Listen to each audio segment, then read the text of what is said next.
Je m'appelle Lucienne Gac, 74 ans. À l'école, je suis allée chez les religieuses à l'âge de 6 ans.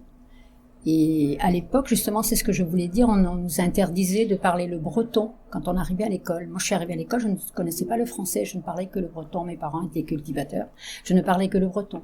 Et le breton nous était interdit à l'époque avec les religieuses. Donc, quand on arrivait à l'école, on n'avait pas le droit de parler le breton, nous étions punis. Oui, on n'avait pas le droit, par exemple, de rigoler dans la rue, ça c'est certain. D'accord ? On n'avait pas le droit de regarder les garçons non plus. Parce que c'était comme ça, c'est une autre époque, c'est tout. Beaucoup plus rigoureuse, beaucoup plus stricte, ça n'avait rien à voir. Et les garçons étaient séparés des filles. Nous n'étions pas en même temps à l'école. Quand même, je signale que pour aller à l'école de la ferme de mes parents jusqu'au bourg de Puy-d'Air, on avait 4,5 km tous les jours, à pied. Aller, et 4,5 km en retournant. D'accord ?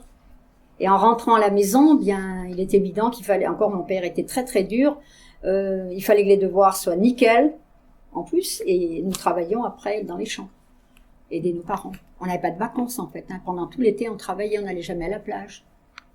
Ils avaient une petite ferme, comme il y avait à l'époque, il y avait donc quelques vaches, quelques cochons, et puis c'est tout, c'était... Non, c'était vraiment très, très pauvre. Alors moi, j'ai rêvé toujours d'avoir une poupée, j'en ai jamais eu. Voilà.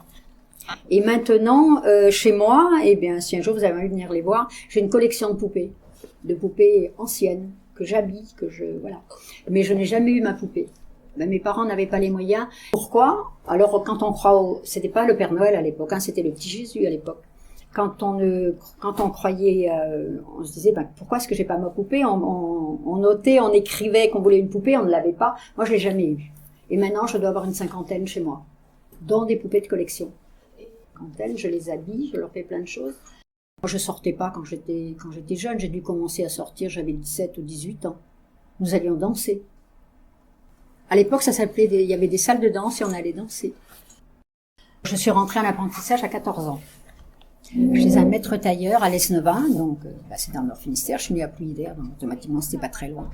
J'ai appris mon métier chez un maître tailleur pendant 3 ans. Nous faisions 48 heures de travail par semaine, et à l'issue de cet apprentissage, j'ai eu mon CAP de culottière. On se demande qu'est-ce que c'est culottière ? Oui, c'est faire les pantalons pour les hommes. Donc j'ai appris le métier de culottière. Au bout d'un an d'apprentissage, il fallait que l'on sache faire le pantalon d'homme à la perfection. C'est-à-dire, c'était très très rigoureux. J'ai fait donc 3 ans. On devenait pour finir appiesseur. Appiesseur, ça voulait dire qu'on aidait le maître tailleur à faire les manches des vêtements, les petits gilets. Et voilà, j'adore les petits gilets hommes comme ça parce que je faisais ça à l'époque. Voilà, c'était très dur. Le patron était très dur. Nous n'avions pas le droit de parler à l'atelier. Nous étions à 4 personnes, donc c'était silence complet toute la journée. Et des fois, on était tellement énervés qu'on éclatait de rire, je vous signale. Il y avait donc un ouvrier, une ouvrière, le patron et moi. Et j'avais pas le droit de parler toute la journée, de 9h du matin jusqu'à 7h du soir. Et c'était toujours la perfection. Il fallait toujours que ce soit nickel, très bien fait. Alors je travaillais du lundi au samedi, 48 heures. Nous n'étions pas payés. Je me rappelle, j'avais 1 franc par semaine. Donc, si vous voulez, j'ai travaillé à partir depuis mes 14 ans, mais de mes 14 ans jusqu'à mes 18 ans, il n'y avait pas de cotisation. Vous savez, la couture, on prend ça, toujours on nous appelle les petites mains, mais on a des mains comme tout le monde. Et on prend ça pour un métier complètement dépassé, mais non, c'est important. C'est important. Donc, vous trouvez un vêtement 2 €, je suis totalement contre. Parce que je me dis que quelqu'un n'a pas été payé pour le faire. J'ai travaillé jusqu'à 69 ans, c'est-à-dire jusqu'en 2000. J'ai pris ma retraite le 14 février 2012. Voilà. Et je couds tout le temps. Couturière toute ma vie. Couturière, vendeuse, retoucheuse, patron, tout ce que vous voulez, ça vous va ?